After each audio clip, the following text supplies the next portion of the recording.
Sikandar late गया। उसने दोनों हाथ सर के नीचे रख लिए। अभी नींद उसकी आंखों से कोसों दूर थी। वो सोचने लगा, कश्मीर के बारे में सोचने लगा। फिर अचानक इशफाक मुजीद वानी और आलम के चेहरे उसकी आंखों के सामने घूम गए। तभी अचानक एक मुजाहिद कश्मीरियों का पसंदीदा तराना ज़ेरे लब गुनगुनाने लगा।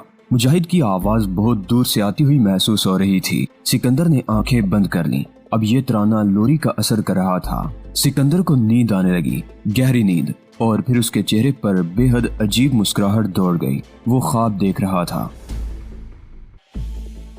हर तरफ मुजाहिदीन सफे बांधे हुए थे। 400 नारों की आवाजें थीं, अल्लाह अकबर की ललकारें थीं। लाल चौक सब्ज बैनरों और पाकिस्तानी परचमों में छुपा हुआ था। एक तरफ परेड हो रही थी, दूसरी तरफ मुजाहिदीन कश्मीर का बहुत बड़ा ग्रुप, इशफाक मुजीद वानी शहीद बांगरू और दूसरे शहदा की क़यादत में कुर्सियों पर बैठा हुआ था। तमाम शहीदों को हार पहनाए जा रहे थे। उन शहीदों की नजरें हार पहनाने वालों पर नहीं, परेड में मसरूफ जवानों पर थीं। तब इशफाक मुजीद वानी ने उछलकर अशरफ डार से कहा, वो देखो, सिकंदर का भतीजा मोनस अपने साथी दिलावर खान के साथ सलामी की इजाजत लेने के लिए स्टेज की तरफ बढ़ रहा है। कैसा जबरदस्त जवान है ये। अशरफ डार ने मुस्कुराकर जवाब दिया, एक बात सुनो। सिकंदर ने अपनी ही आवाज सुनी। वो किसी अहम तरीन शख्सियत से मुखातिब था।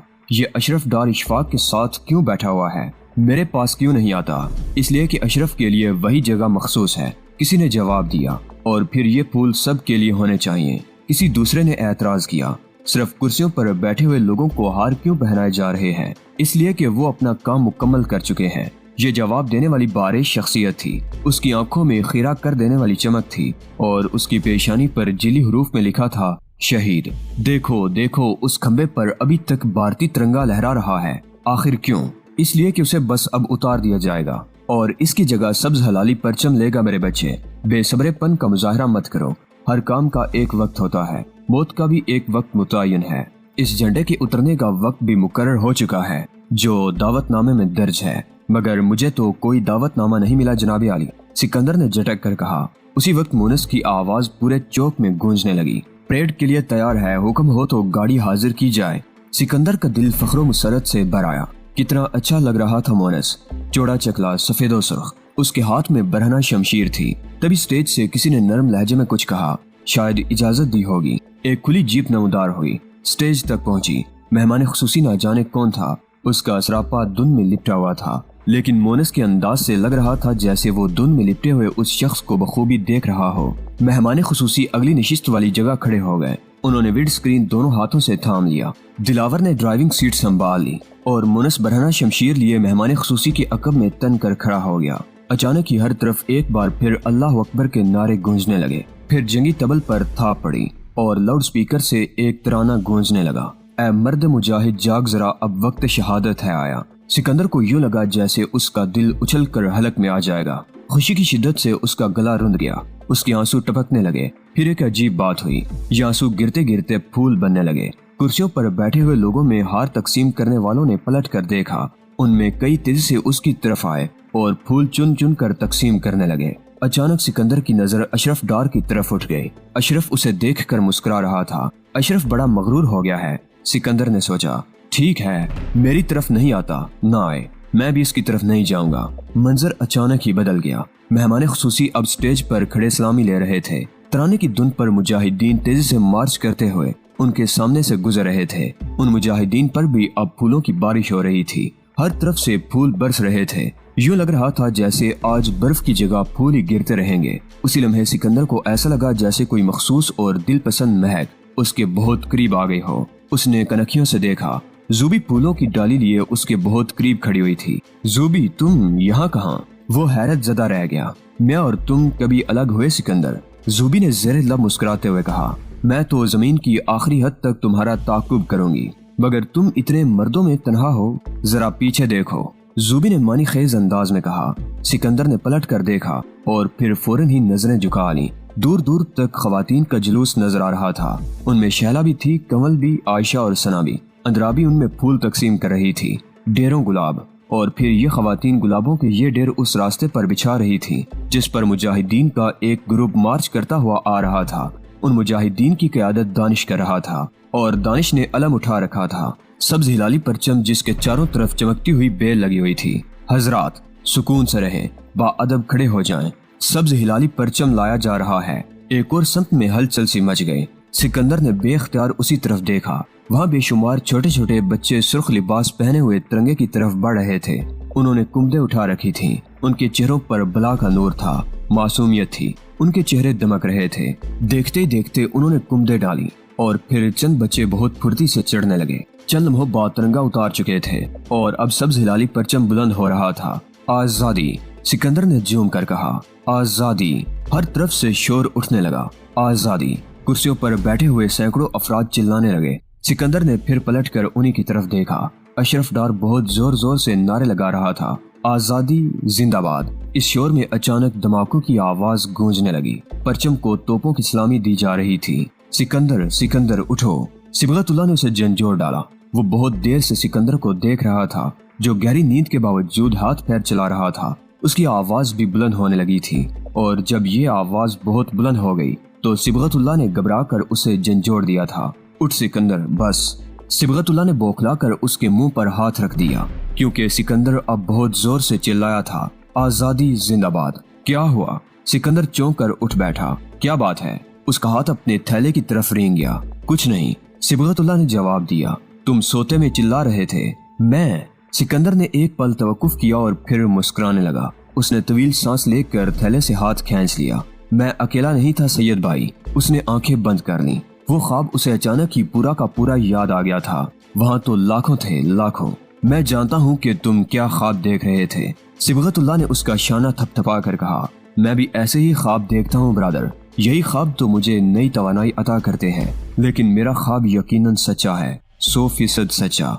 बस एक अजीब बात देखी मैंने, उस पर यकीन करने को दिल नहीं चाहता। कौन सी बात? सिबगतुल्लाह ने पूछा। ये कि अशरफ डार भी इशफाक मुजीद वानी, फयाज आलम और एजाज डार की सफ में बैठा हुआ था। और हाँ, उसी सफ में मुझे मीर वाज मौलवी फारूक भी नजर आए थे। वो शहीदों की सफ थी बरादर। सिबगतुल्लाह ने बहुत धीमे लहजे में कहा। हम तुम कहाँ थे? उस सफ से अलग थलग। सिकंदर ने जवाब दिया तो सिबगतुल्लाह का चेहरा लटक गया। उसका मतलब ये है कि अशरफ भी, तुम्हारे ख्वाब की एक ताबीर ये भी हो सकती है कि अशरफ डार भी अपनी मंजिल पा लेगा सिकंदर। वो बड़ा खुशकिस्मत है। सिकंदर ने बड़े रश्क से कहा। जो चाहता है उसे मिल जाता है। ये कहकर उसने संगी दीवार से टेक लगा ली। कुछ देर बाद उसे एहसास हुआ कि बाकी साथी गार में मौजूद नहीं। बाकी दोस्त कहाँ हैं सैयद?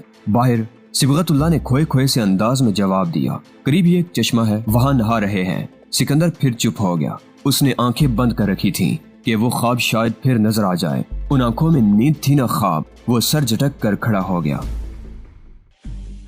गांदरबल से बाहर पहुंचकर ही वो सुकून की सांस ले सके, वरना रास्ते में जगह जगह बल खाती और रात को चांदनी में चमकने वाली स्याह सड़कों पर भारतीय फौज की जबरदस्त नकलो हरकत ने उन्हें परेशान करके रख दिया था। एक मौका पर तो एक फौजी कानवाई और उनकी हरावल टोली के दरमियान महज 10 गज का फासला रह गया था, लेकिन सिबगतुल्लाह और अमान पर मुश्तमिल इस अगले ग्रुप को कहर और धुंध ने इस तरह छुपा रखा था कि 10-11 ट्रकों पर मुश्तमिल कानवाई गुजरता चला गया। मुजाहिद रशीद की ख्वाहिश थी कि वो दस्ती बमों और क्लाशनकोफ से फौजी दस्ते पर दावा बोल दें, लेकिन सिबगतुल्लाह की तरह सिकंदर ने भी मुहिम जोई करार देकर यह तजवीज मुस्तरद कर दी थी। उनका मुकाबला होता तो दुश्मन के पास मशीन गनों से लैस 10 ट्रक यानी 10 मुतहरक मोर्चे थे, जबकि इनके पास महज एक क्लाशनकोफ, चंद पिस्तौल, रिवॉल्वर और दस्ती बम थे। उनमें कम से कम 100 भारतीय सवार थे, जबकि इनकी तादाद 11 थी। फिर गुरेला जंग से अदम वाकफियत भी हिचकिचाहट का सबब थी, लिहाजा वो सांस रोक के दुबके रहे और हाथ मलते रहे।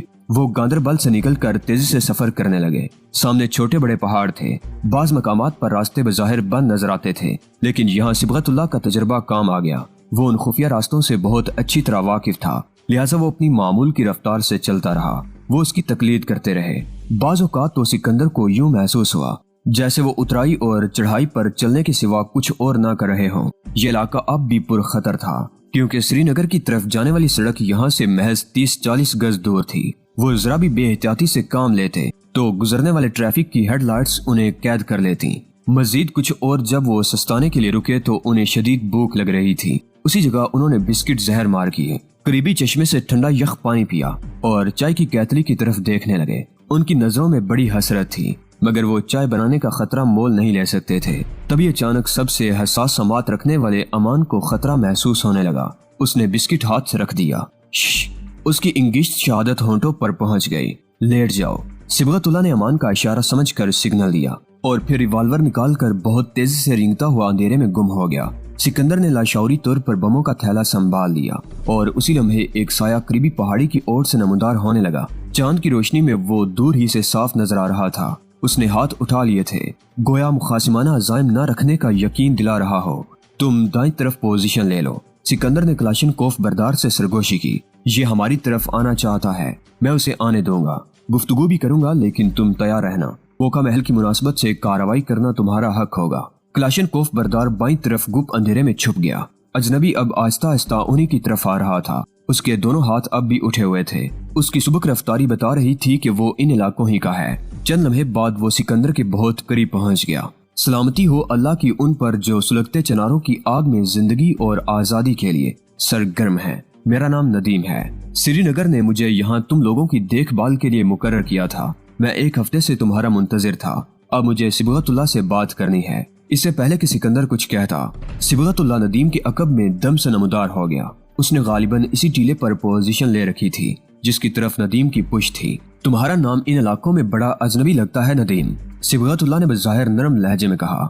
मैं चरवाहा हूँ और मुझे ये नाम दिया गया है, नदीम ने जवाब दिया। मगर तुम पूरे 12 नहीं, बाकी कहाँ हैं? 2 कम हैं। उनके इस जुमले पर क्लाशनकोफ बरदार नईम भी नमदार हो गया। हमारा एक साथी आलम रास्ते में शहीद हो चुका है बरादर। सिकंदर ने आगे बढ़कर उसका हाथ थाम लिया। नदीम ने सर झुका लिया।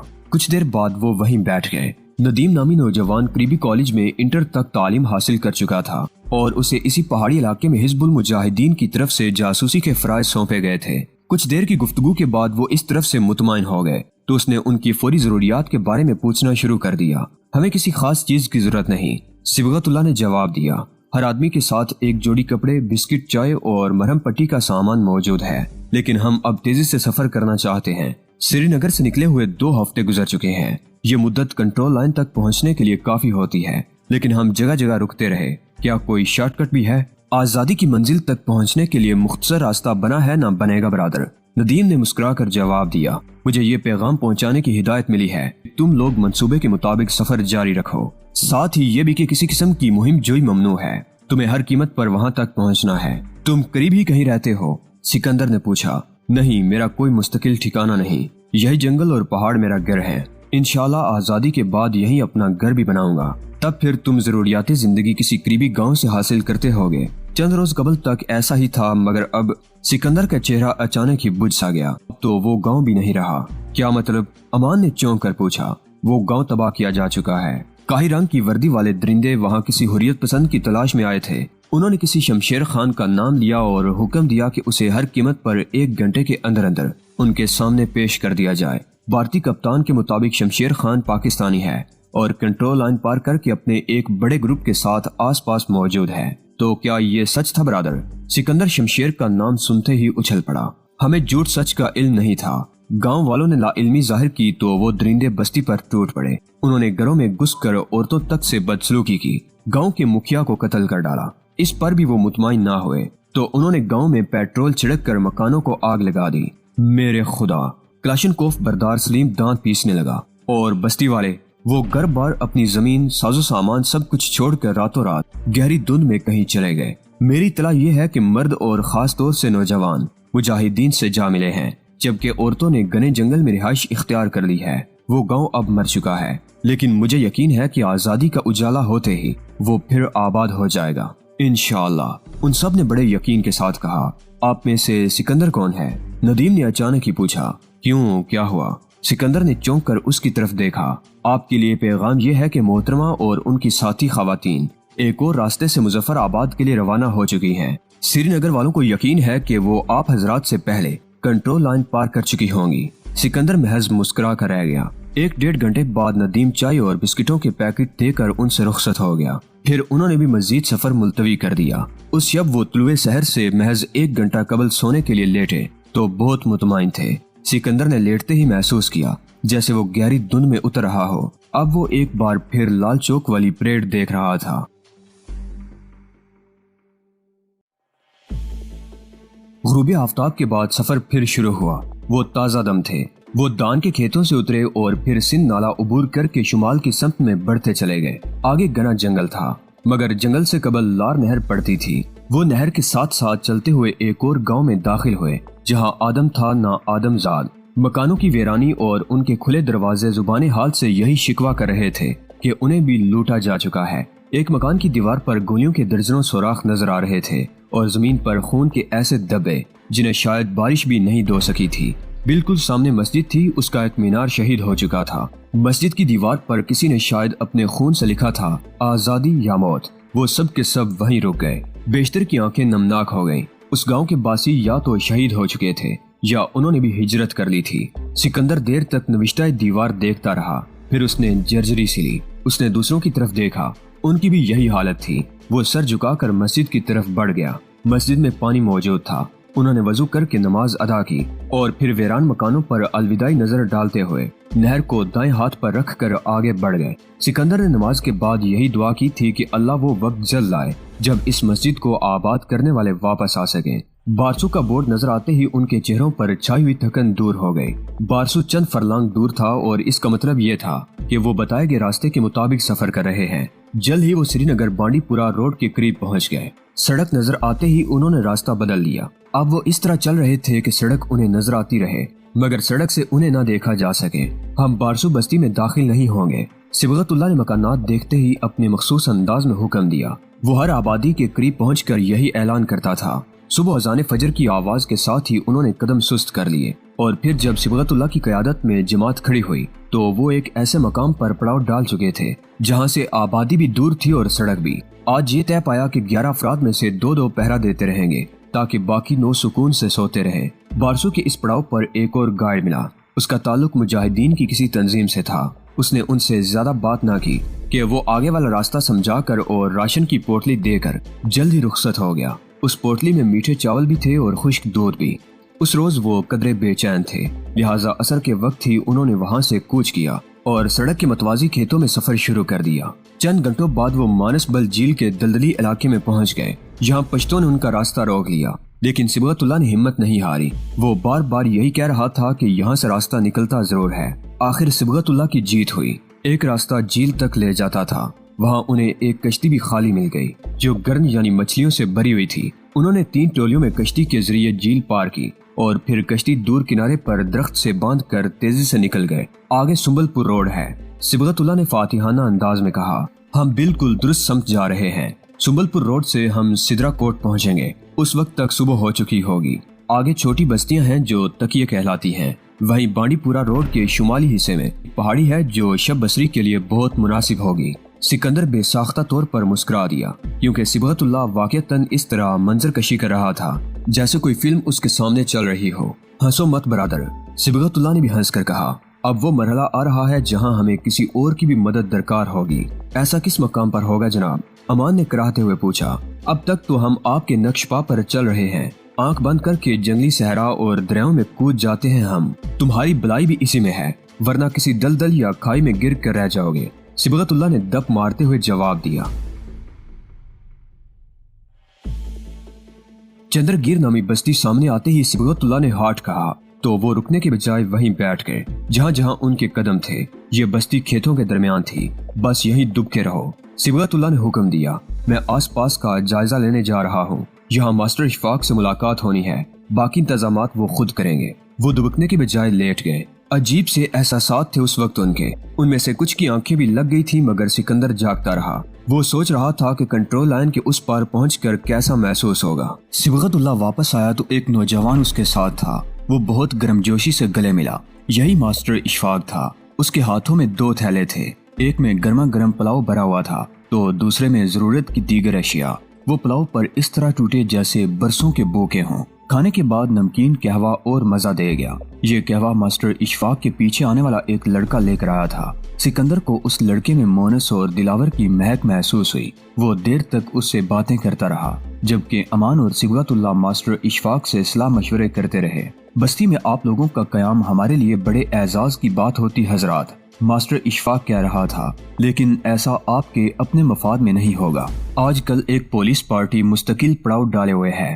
آپ لوگ نظر میں آ گئے تو نہیں ماسٹر اشفاق، ہرگز نہیں۔ ہم کوئی بھی غیر ضروری خطرہ مول لینے کے لیے تیار نہیں۔ تو پھر آپ لوگ یہیں آرام کریں، ماسٹر اشفاق نے ہنس کر کہا۔ آگے کا سفر بے حد کٹھن ہوگا۔ مجھے موسمی حالات کے مطابق آپ لوگوں کے لیے انتظامات کرنے ہیں۔ ممکن ہے چند گھنٹے لگ جائیں میری واپسی میں۔ آپ کے لیے جہلم عبور کرنے کا انتظام ہو چکا ہے۔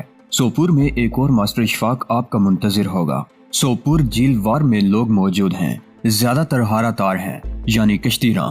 وہ آپ کو جھیل کے اس پار پہنچا دیں گے۔ پھر جھیل وولر آئے گی، وہاں مچھیروں کی ایک بستی ہے۔ آپ کے قیام کا بہت محفوظ انتظام موجود ہے۔ سنگر کے مقام پر بابا شکر الدین ولی کا مقبرہ ہے، وہاں سے آپ حضرات زینہ گیر اور سوپور کا نظارہ کریں گے تو ایمان تازہ ہو جائے گا۔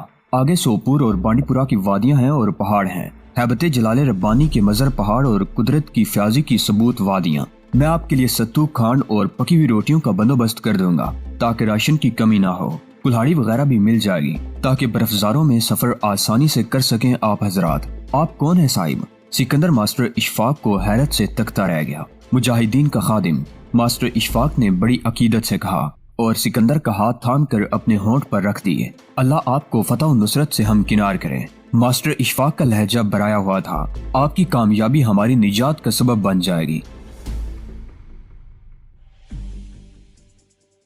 ایک ہفتے بعد جب وہ بے حد دشوار گزار برفزاروں کی گٹنائیاں طے کرتے ہوئے قاضی ناگ پہنچے تو ان کے بدن کی بیڑ کی کھالوں والی جرسیاں پھٹ چکی تھیں، پیروں پر پولس بندھی ہوئی تھی اور پیر کے تلووں پر لکڑی کی کھپچیاں۔ ماسٹر اشفاق نے انہیں خبردار کر دیا تھا کہ وہ ان حفاظتی اقدامات کے بغیر برف کے میدان، وادیاں اور پہاڑ عبور نہ کریں۔ اس دوران ان کی رفتار بے حد سست بھی ہو گئی تھی۔ نوگام سے آگے برف ہی برف تھی جس نے صبغت اللہ کے قدم بھی سست کر دیے تھے۔ نوگام، حمام، مرکوٹ سے گزر کر وہ برفانی علاقے میں داخل ہوئے تھے۔ یہاں چیڑ کے گھنے جنگل ان کی پناہ گاہ ثابت ہوئے تھے۔ قاضی ناگ کے دامن میں پہنچتے ہی انہوں نے سکون کی سانس لی تھی کیونکہ یہ علاقہ بھارتی فوج سے پاک تھا۔ یہاں ایک ویران بہک ان کے لیے رہائش گاہ ثابت ہوئی تھی۔ بہک بلندی پر واقع چراگاہوں میں بنے ہوئے کمرے ہوتے ہیں جو گرمیوں میں چرواہے استعمال کرتے ہیں۔ بہک میں پہلی مرتبہ انہوں نے چاول گرم کر کے کھائے۔ ایک دن مکمل آرام کے بعد وہ آگے روانہ ہوئے تو بے حد خطرناک چڑھائی ان کی منتظر تھی۔ آس پاس گھنے جنگلات تھے، برف تھی یا پہاڑ۔ ڈیری ٹاپ ان کی اگلی منزل تھی۔ یہاں بلندی پر پہنچ کر انہوں نے جو منظر دیکھا وہ ششدر کر گیا۔ ان کے سامنے تحد نظر برف چمک رہی تھی۔ پھر جب انہوں نے نیچے دیکھا تو سانس تک روک لینی پڑ گئی۔ نیچے گپ اندھیرا تھا۔ سینکڑوں ہزار فٹ نیچے گہرے سیاہ بادلوں نے وادی کو نقاب سی پہنا دی تھی۔ سکندر سمیت تقریباً تمام لوگ اس سفر سے تھک چکے تھے لیکن انہوں نے حوصلہ نہیں ہارا تھا۔ وہ گرتے پڑتے اپنی منزل کی طرف گامزن رہے۔ بلندی سے پستی میں اترنے اور پستی سے بلندی تک پہنچنے کا یہ مقابلہ جاری رہا۔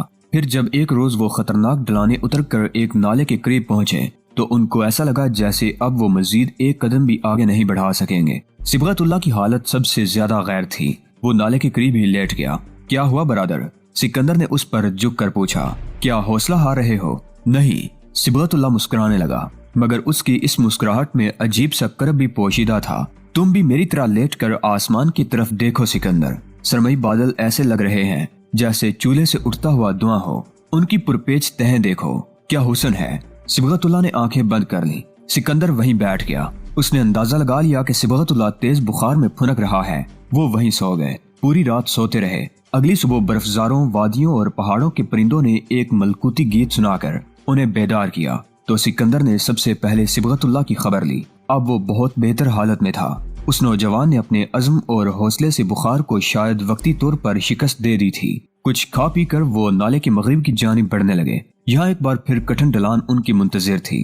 اس کے فوراً بعد ایک خطرناک چڑھائی نے ان کے اوسان خطا کر دیے۔ انہیں یوں لگا تھا جیسے وہ اسی طرح سفر میں کسی ڈھلان سے لڑک کر یا پہاڑ سے گر کر ختم ہو جائیں گے، لیکن جلد ہی انہوں نے خود پر قابو پا لیا، ایک دوسرے کو حوصلہ دیا اور سورج کے ساتھ ساتھ پھر سفر کرنے لگے۔ تبھی ایک مقام پر انہیں احساس ہوا کہ وہ کنٹرول لائن کے بے حد قریب پہنچ چکے ہیں۔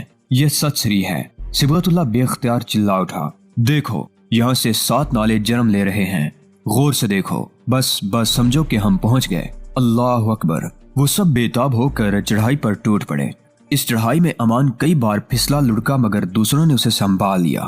جلد ہی وہ ایک اور سطح مرتفع پار کر کے اس نالے تک پہنچ گئے تھے جسے چھم نالہ کہا جاتا ہے۔ شام ہونے سے پہلے وہ نالے کو عبور کر کے جنگل میں داخل ہو چکے تھے۔ سکندر، صبغت اللہ نے ایک جگہ اچانک ہی سکندر کو دبوچ لیا۔ سکندر میرے بھائی، میری جان، سنو، ہم آزاد کشمیر میں داخل ہو چکے ہیں، الحمدللہ۔ سب بے اختیار چلا اٹھے اور پھر سجدے میں گر گئے۔ برفانی میدان عبور کرنے میں انہیں مزید 2 روز لگ گئے۔ پھر گھنے جنگل میں سفر کا ایک نیا مرحلہ شروع ہوا۔ چھم نالا اب ان کے دائیں ہاتھ پر تھا۔ آسمان سے باتیں کرنے والی چوٹیاں وہ تسخیر کر چکے تھے۔ اس کوشش میں ان کے پیروں کی بری حالت ہو چکی تھی۔ بعض کے پیر تو اتنے زخمی تھے کہ محض ان کا حوصلہ ہی بے ساکھی بنا ہوا تھا۔ پھر ایک روز اچانک ہی اونچی ٹیکری سے آبادی نظر آنے لگی۔ وہ ناچ اٹھے، لیکن یہ صبغت اللہ ہی تھا جس نے بڑی سختی کے ساتھ انہیں نعرے لگانے سے روک دیا۔ چھم ہمارے سامنے ہے۔ اس کا لہجہ بے حد پر اعتماد تھا۔ ہم اپنے علاقے میں ہیں شاید، لیکن ابھی خطرہ ختم نہیں ہوا۔ آس پاس بھارتی چوکیاں ضرور موجود ہوں گی، لہٰذا ہمیں محتاط رہنا ہے۔ اس طرف چلو۔ صبغت اللہ نے ایک طرف اشارہ کیا جہاں قدرتی غار نظر آ رہا تھا۔ اب ہمیں صرف آرام کرنا ہے، اپنی توانائی یکجا کرنی ہے۔ ہمارے لوگ ہمیں خود تلاش کر لیں گے۔ دوستو، میرا کام ختم۔ وہ سب اس سے لپٹ گئے۔ ان کی آنکھوں سے برسات ہو رہی تھی اور چہروں پر مسکراہٹ تھی۔ وہ 3 دن تک غار میں رہے اور اس دوران صبغت اللہ کی حالت بے حد خراب ہو گئی۔ ہر وقت کھانسی اٹھنے لگی تھی اور کھانسی کی آواز بے حد خطرناک تھی، لہٰذا وہ منہ دبا لیا کرتا تھا۔